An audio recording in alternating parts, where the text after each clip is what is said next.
Welcome to my YouTube channel. My name is doctor Mohammad Danish.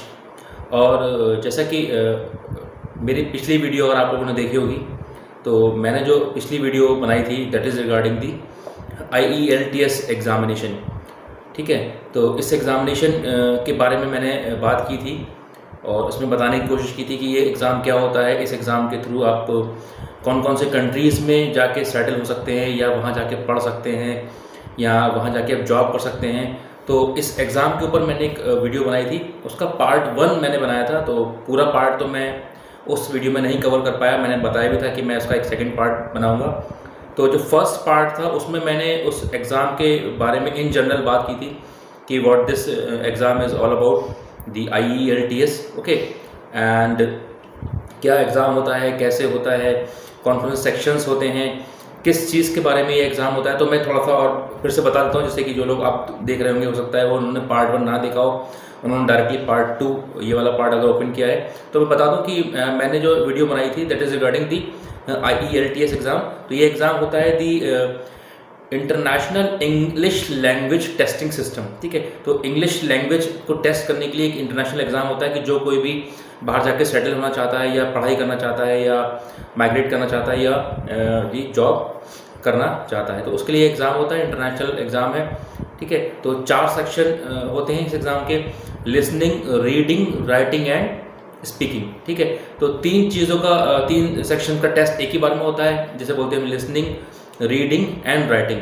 और speaking मैंने बताया था कि वो आपके या तो एग्ज़ाम से एक हफ़्ता पहले होगा या एग्ज़ाम से एक हफ़्ता 1 वीक बाद होगा। ठीक है, तो ये कुछ चीज़ें मैंने पिछली वीडियो में बताने की कोशिश की थी। तो अगर आपको समझ में नहीं आया तो उसका जो फर्स्ट पार्ट है वो आप प्लीज़ ज़रूर देखिएगा, तो उससे आपको थोड़ा सा कनेक्ट हो जाएगा। तो आज के सेशन में मैं बात करूँगा कि ये जो एग्ज़ाम होता है IELTS, इसके 4 सेक्शन होते हैं, listening, reading, writing and speaking. ठीक है, तो ईच एंड एवरी सेक्शन को मैं आज कवर करने की कोशिश करूँगा कि इसमें क्या क्या आता है और कौन कौन से सेक्शन है, क्या किस टाइप के क्वेश्चन इसमें आते हैं, किस तरीके से पूछा जाता है और क्या तरीका होता है क्वेश्चंस का, किस तरीके से उसको हैंडल करना है, तो उसके बारे में बात करेंगे। तो हम स्टार्ट करते हैं सबसे पहले फर्स्ट सेक्शन से, जो लिसनिंग का पार्ट है। ठीक है, सबसे पहला सेक्शन होता है that is about the listening. आपकी स्किल्स चेक की जाती है कि आप इंग्लिश कितना सुन पाते हैं और सुन के उसको समझ पाते हैं। सुनने से मतलब ये है कि सुन तो सभी लेते हैं, लेकिन सुन के उसको समझना दैट इज़ एक्चुअली लिसनिंग, कि आपने उससे क्या समझा, क्या मैसेज लिया। तब आप कह सकते हैं कि आपकी लिसनिंग, इंग्लिश की लिसनिंग जो है वो आपकी अच्छी है। तो ये इस टेस्ट के थ्रू चेक की जाती है, क्योंकि अगर आपको बाहर जाके जॉब करनी है या कोई भी काम करना है या सेटल होना है तो आपको ऐसी बात है लिसनिंग आपको पता होना चाहिए कि अगर कोई बात कहता है तो आप उसको समझ पा रहे हो या नहीं। तो इस टेस्ट में जो लिसनिंग होती है, तो लिसनिंग का जो सेक्शन होता है इसमें 30 मिनट का एक सेक्शन होता है इस IELTS एग्ज़ाम में। तो 30 मिनट्स के सेक्शन में आपको क्या किया जाता है, आपको 4 रिकॉर्डिंग सुनाई जाती हैं, 4 रिकॉर्डिंग्स आपको सुनाई जाएंगी। ठीक है, वहाँ का कोई इंग्लिश स्पीकर होगा, कोई नेटिव रहने वाला बंदा हो जो आपको इंग्लिश में बोलेगा। ठीक है, तो 4 रिकॉर्डिंग सुनाई जाएंगी, जिसमें पहली रिकॉर्डिंग जो होगी वो किसी 2 लोगों के बीच बातचीत हो रही होगी इंग्लिश में, वो आपको सुनाई जाएगी। तो उस बातचीत के ऊपर आपसे क्वेश्चंस पुटअप किए जाएंगे उस एग्जामिनेशन में, जो भी आप जहाँ पर भी आप एग्ज़ाम देंगे।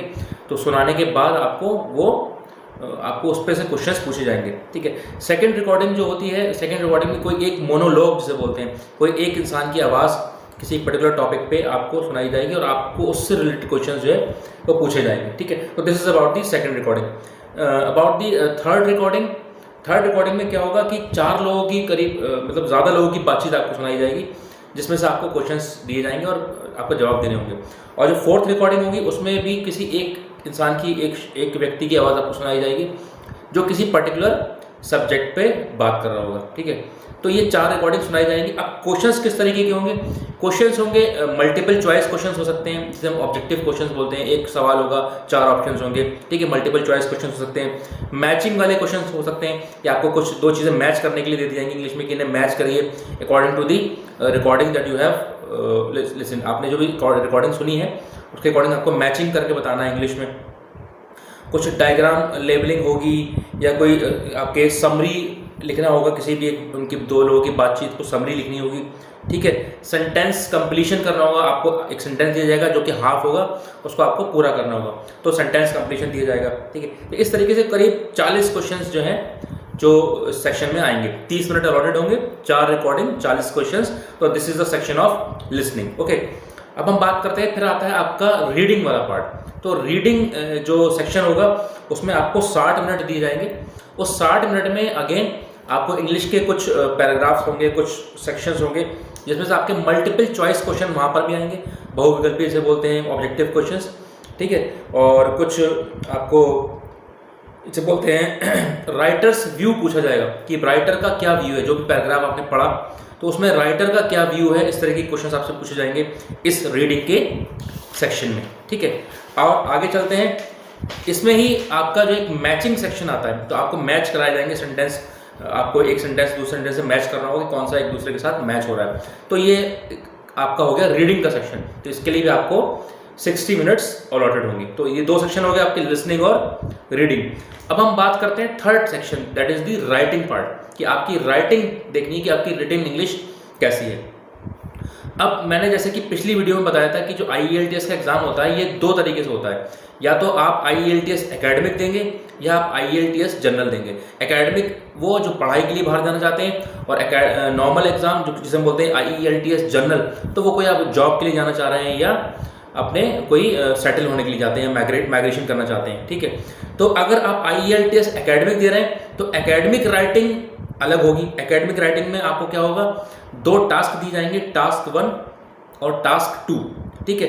तो इसमें क्या होगा, आपको ग्राफ्स दिए गए होंगे, टेबल्स फॉर्म में कुछ क्वेश्चंस होंगे, चार्ट होंगे, डायग्राम्स होंगे, उनके ऊपर क्वेश्चंस होंगे, ठीक है। मैं फिर से बता देता हूँ, आपको ग्राफ शो किए जाएंगे, टेबल्स के फॉर्म में क्वेश्चंस होंगे, चार्ट के फॉर्म में, डायग्राम के फॉर्म में क्वेश्चन होंगे, और आपको उनको समराइज करना होगा, उनकी समरी लिखनी होगी, जैसे कहते हैं हम व्याख्या लिखनी होगी, समरी लिखनी होगी। सेकंड टास्क होगा जिसमें कि आपको ऐसे राइटिंग करनी होगी, निबंध लिखना होगा, ठीक है। तो ये मैं बात बता रहा हूँ IELTS एकेडमिक, IELTS एकेडमिक जो लोग पढ़ाई के लिए बाहर जाना चाहते हैं, तो उसके लिए जो राइटिंग वाला सेक्शन होगा उसमें टास्क 1 और टास्क 2, ठीक है।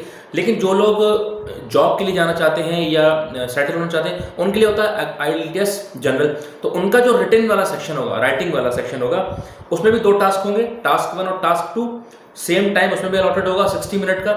उसमें क्या होगा, आपको एक सिचुएशन दी जाएगी टास्क 1 में, जिसमें कि आपको उस सिचुएशन पे कुछ लेटर राइटिंग लिखनी होगी या कोई कम्युनिकेशन लिखनी होगी, कोई एप्लीकेशन लिखनी होगी, वो आपको करवाई जाएगी टास्क 1 में। टास्क 2 सेम रहेगा, उसमें ऐसे राइटिंग हुई, जैसे कि IELTS एकेडमिक में टास्क 2 में ऐसे लिखवाया जा रहा है। सिमिलरली जो आपका जनरल ट्रेनिंग वाला सेक्शन होगा, जो IELTS जनरल है, उसमें भी टास्क 2 में आपसे ऐसे लिखवाया जाएगा। यानी कि ऐसे दोनों में कॉमन है, चाहे आप IELTS एकेडमिक का दें या IELTS जनरल वाला दें। तो जो राइटिंग वाला सेक्शन है उसमें ऐसे दोनों में लिखना है आपको, निबंध के लिए आपको ऐसे के लिए प्रैक्टिस करनी होगी, ठीक है। तो ये बात मैंने बता दी आपको राइटिंग वाला पार्ट। तो लिसनिंग हो गया, रीडिंग हो गया, राइटिंग हो गया, ठीक है। तो लिसनिंग के लिए 30 मिनट्स, आपके राइटिंग के लिए 60 मिनट और रीडिंग के लिए भी आपको 60 मिनट। तो इस तरीके से कितने मिनट हो गए, 60 और 60 120, 120 और आपके 30 150, यानी कि करीब आपके 2 घंटा और 30 मिनट। तो 2 घंटा 30 मिनट जो हो गए। अब नेक्स्ट सेक्शन होता है स्पीकिंग का। तो मैंने पहले बताया था कि स्पीकिंग का जो सेक्शन है वो कभी भी लिसनिंग, रीडिंग और राइटिंग के साथ नहीं होता। ये या तो एग्जाम के 1 हफ्ता पहले होगा या 1 हफ्ता 1 वीक बाद में होगा। तो इसमें क्या होता है, इसमें आपको 11 से 14 मिनट के आसपास, मतलब 15 मिनट आसपास मान के चलिए, आपको दिए जाएंगे। इसमें क्या होगा, आपको 3 पार्ट में क्वेश्चन होंगे, पार्ट 1, पार्ट 2, पार्ट 3। तो आपको इसमें कुछ बताना होगा, जैसे कि कोई आपसे कोई वहाँ से जनरल क्वेश्चन आपसे पूछ ले रहा है, तो आपको उसका जवाब देना होगा, यानी कि बोल के दिखाना होगा। तो ये हो गया पार्ट 1। पार्ट 2 में आपको कोई एक पर्टिकुलर टॉपिक दे दिया जाएगा, उस पर आपको उसके लिए 1 मिनट दिया जाएगा बोलने के लिए। 1 मिनट से आपको प्रिपरेशन करनी है, 1 मिनट के बाद आपसे कहा जाएगा कि इस टॉपिक पे बोलिए, ठीक है। पार्ट 3 में हम बात करेंगे कि पार्ट 2 के ऊपर ही फर्दर क्वेश्चंस होंगे, यानी कि जो स्पीकिंग वाला पार्ट है वो 3 पार्ट में डिवाइड है, part 1, part 2 and part 3। Part 1 में जनरल क्वेश्चंस, पार्ट 2 में कोई एक पर्टिकुलर सिचुएशन दे दी, उस पर आपको बोलना है, और पार्ट 3 में उसी सिचुएशन पे कुछ रिलेटेड क्वेश्चंस होंगे जो पार्ट 3 में पूछे जाएंगे। तो इसके लिए आपको करीब 11 से 15 मिनट आपको दिए जाएंगे। तो ये हो गया आपका स्पीकिंग वाला पार्ट। तो ये 4 सेक्शन आपके हो गए, listening, reading, writing and speaking, जिसे हम बोलते हैं LRWS। तो इन्हीं चारों सेक्शन पे आपको आउट ऑफ 9 बैंड स्कोर में स्कोर लाना है। तो सबसे मिनिमम स्कोर जो होता है वो 1 का होता है और जो मैक्सिमम होता है वो 9 स्कोर का होता है। तो जनरली जो स्कोर एक्सेप्टेड होता है वो 7, 7, 8 या 777, मतलब तीनों सेक्शन में आपने 7 लाए और स्पीकिंग में 8, तो 777 आपका स्कोर एक्सेप्टेड होता है। यानी कि 9 अगर किसी का स्कोर है तो वो बिल्कुल एक्सपर्ट है बोलने में, लिखने में, रीडिंग में और लिसनिंग में। किसी का 1 अगर स्कोर आ रहा है तो वो बहुत कम स्कोर है, ठीक है। तो ये मैंने एक जनरल बात बताई आपका listening, reading, writing and speaking, और this is all about the IELTS exam, जिसके थ्रू आप बाहर जाकर पढ़ाई कर सकते हैं, जॉब कर सकते हैं, वहाँ जाकर रह सकते हैं। इसके लिए आपको एग्जाम क्वालिफाई करना होगा। अगर आपको ये वीडियो पसंद आई हो तो आपको उसको जरूर लाइक करिएगा, शेयर करिएगा, और अगर कोई आपको डाउट है तो आप कमेंट में जाके लिख सकते हैं, जिससे कि मैं और इस तरीके की और वीडियोस बना सकूं। सो मेरे चैनल को जरूर सब्सक्राइब करिएगा। तो thank you very much, thanks for watching. और मेरा पहला सेक्शन जरूर देखिएगा जो IELTS का फर्स्ट पार्ट है, तभी आपको समझ में आएगा सेकंड पार्ट। तो दोनों पार्ट को क्लब करके देखिएगा, तो आई थिंक ये आपके लिए हेल्पफुल होगा। और मैं कुछ लिंक्स जो है डिस्क्रिप्शन बॉक्स में डाल दूंगा, उन लिंक्स को आप देख लीजिएगा, वहां से आपको IELTS की कंप्लीट इन्फॉर्मेशन मिल जाएगी, ठीक है। So thank you very much for today's session, thanks.